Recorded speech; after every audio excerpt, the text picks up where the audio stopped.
మేము Tenali project తుమ్లూరు sector నుంచి వచ్చాము. నేను ఒక 20 సంవత్సరాల నుంచి భర్త లేకపోకుండా 2 బిడ్డలతోటి ఎన్ని రకాల బాధలు పడుతున్నాము. మా బాధలు ఆ తల్లికి తెలియట్లేదా? 42 రోజులు సమ్మె ఎందుకు చేసుకున్నాము? ఆ సంక్షేమ పథకాల కోసమే కదా మేము చేసుకుంది. మాకు ఏమి గవర్నమెంట్ ఉద్యోగస్తులమని లక్షలు తీసుకునే వాళ్ళకేమో అన్ని సౌకర్యాలు వర్తిస్తున్నాయి. మాకు మాత్రము సంక్షేమ పథకాలు వర్తించుకోకుండా భర్తలు లేని వాళ్ళు నానా బాధలు పడి గొడ్డు చాకిరి చేసి నరకయాతన సంవత్సరాలు నరకయాతన పడి బీబీలు షుగర్లు తెచ్చుకొని ఎవరికి చెప్పుకోలేని దీన స్థితిలో ఆత్మహత్యకు పాల్పడే స్థితికి వచ్చాం. మరి మా గవర్నమెంట్ అందరూ సంతోషంగా ఉన్నారు, మీరు ఆత్మహత్య చేసుకుంటాం. మీరు సంతోషంగా ఉన్నామో లేదో, సంతోషంగా ఉంటే ప్రతి సంవత్సరం మేము రోడ్డు ఎక్కాల్సిన అవసరం లేదు. మేము సంతోషంగా ఉంటే మేము రోడ్డు ఎక్కాల్సిన అవసరం మాకు లేదు. మేము భర్త లేని వాళ్ళందరూ, హ్యాండిక్యాప్ వాళ్ళందరూ, పసిబిడ్డలు ఉండే వాళ్ళందరూ సంక్షేమ పథకాలు లేక అల్లాడిపోతున్నారు. వచ్చే వాళ్ళకి 4-5 పథకాలు వస్తున్నాయి. మాకు వచ్చే ఆయాకు వచ్చే 7,000, టీచర్కి వచ్చే 11,000కి మేము లక్షల కోట్లు కూడా కోటీశ్వరులు అయినట్లుగా మా ఎందు ఆ విధంగా మాట్లాడుతున్నారు ఎవరైనా సరే. ఇచ్చిన 9 హామీల్లో 8 అమలు చేశాము. ఒక హామీ కోసం రోడ్లు ఎక్కుతారనేది మహిళా మంత్రులు అడుగుతారు మిమ్మల్ని. మేము హామీల గురించే మాట్లాడుతున్నారు. ఎంతసేపు హామీలు కాదండి, అసలు మేము ఏం పని చేస్తున్నాం, ఎవరెవరికి మేము సేవ చేస్తున్నాం, మా పనిని గుర్తించమనండి. మా పనిని గుర్తించి అప్పుడు మాకు ఇచ్చిన 9 హామీల్లో 8 అమలు చేసాము. 8 అమలు చేసాము, ఒక్కదానికి రోడ్డు ఎక్కుతారు. అలా కాదండి, ఆ ఒక్కటే కదండి. మేము ఉద్యోగం ఎందుకు చేస్తున్నాం? మా పిల్లల్ని పెంచుకోవడానికి మా ఉద్యోగాన్ని చేస్తున్నాం. ఎందుకు చేస్తున్నాం? ఉదయం 9 గంటల నుంచి సాయంత్రం 4 గంటల వరకు మేము ఎందుకు పని చేస్తున్నాం? చిన్నపిల్లలకి, గర్భవతులకి, బాలింతలకి వాళ్ళకి పోషకాహారం అందిస్తున్నాం. వాళ్ళ ఆరోగ్య తనిఖీలు నిర్వహిస్తున్నాం. అలాగే 7 నుండి 3 సంవత్సరాల పిల్లలు బరువులు తగ్గకుండా వాళ్ళ బరువులు పెరిగే విధంగా చూస్తున్నాం. అలాగే 3 నుండి 6 సంవత్సరాల పిల్లలకి ఆటపాటల ద్వారా విద్యను అందిస్తున్నాం.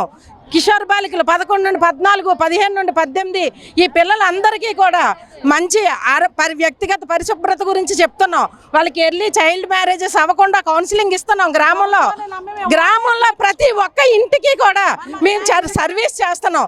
ఇంత సర్వీస్ చేస్తున్న వాళ్ళని అది కాకుండా ఇలాగే 2 యాప్ల్లో కూడా వర్కులు చేస్తున్నాం. మానసికంగా ప్రెజర్ తెచ్చుకుంటున్నాం. కానీ మా కుటుంబం బ్రతకడానికి మాకు ఆధారం ఏంటి? మా ఉద్యోగం, మా జీతభత్యాలే కదా. మరి ఆ జీతం కనీస వేతనం 26,000 ఉండాలని సుప్రీంకోర్టే తీర్మానించింది. మరి ఆ సుప్రీంకోర్టు తీర్మానించిన విధంగా మాకు కనీస వేతనం అమలు చేయాలని మేము కోరుకుంటున్నాం. ఆయన ఇచ్చిన 8 హామీలు ఏంటో చెప్పమానండి. మాకు కావాల్సింది ఉద్యోగ భద్రత కావాలి, మాకు కనీస వేతనం కావాలి.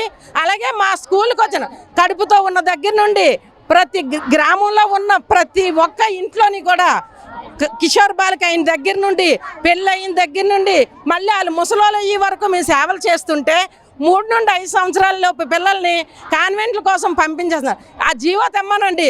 5 సంవత్సరాల వరకు అంగన్వాడీ కేంద్రాల్లోనే ఉండాలి పిల్లలు.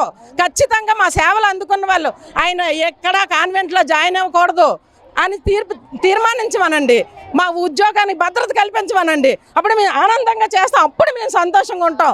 మా పనిని గుర్తించి మా కనీస వేతనం అమలు చేసి మా కోసం ఆలోచించమనండి. మేమేం చేస్తున్నాం, మేము చేస్తున్న సర్వీస్ ఏంటి, ప్రతి ఒక్కటి కూడా ఆయన ముందు తెలుసుకోమనండి. అప్పుడు ఆయన ఇచ్చిన హామీలు ఏంటి అని చూడమనండి. మాట్లాడితే ఒక్క హామీ ఒక్కదానికోసం అంటే మేము బ్రతకడమే కదా, తినడానికి కోసమే కదా. కనీసం ఎండాకాలంలో ప్రతి ఒక్కరు కూడా పెద్ద పిల్లలందరికీ సెలవులు ఇస్తారు. కానీ ఆ చిన్నపిల్లలకి 15 రోజులు ఆయా, 15 రోజులు టీచరు ఉండాలి. ఆ 15 రోజులు ఆయా ఒక్కతే ఏం చూడగలదు. అలాగే టీహెచ్ఆర్ ఇచ్చి 30 రోజులు కూడా అంగన్వాడీ కార్యకర్తకి, అంగన్వాడీ హెల్పర్కి కూడా సెలవులు ఇప్పించాలని, కనీస వేతనం అమలు చేయాలని, మా ఉద్యోగ భద్రత కల్పించాలని మంత్రి గారిని కోరుకుంటున్నాం. గత ప్రభుత్వం పరిస్థితి ఏంటి, ఇప్పుడు ఈ గవర్నమెంట్ మీ పరిస్థితి? ప్రభుత్వం అయినానండి మా కష్టాన్ని గుర్తించమనండి. ఈ ప్రభుత్వమా ఆ ప్రభుత్వమా మేము అందుచేసి మించి మేలు చేస్తాను చంద్రబాబు నాయుడు గారు. మాటలు కాదండి. మేము జగన్ ప్రభుత్వం ఉన్నప్పుడు ఆ 11,000 ఉన్నాము. ఈ ప్రభుత్వం వచ్చిన తర్వాత ఆ 11,000లోనే ఉన్నాం. మేము అందరం మధ్యలో మారలేదు. వాళ్ళ జీతాలు మారాయి, వాళ్ళు మారారు అంతే తప్ప మేము ఎప్పుడు ఇలాగే ఉన్నాం. మేము ఉద్యోగంలో చేరిన దగ్గర నుండి ఈ రోజు వరకు ఇలాగే ఉన్నాం. మాలో మార్పు లేదు. మాకంటూ అమ్మఒడి వర్తించదు, మా పిల్లలకి ఏ పథకాలు వర్తించవు, మాకు సొంత ఇల్లు లేకుండా అది కూడా వర్తించదు. పెన్షన్లు వర్తించవు. మేము కేవలం సేవ చేయడానికి మాత్రమే మమ్మల్ని ఉపయోగించుకుంటున్నారు.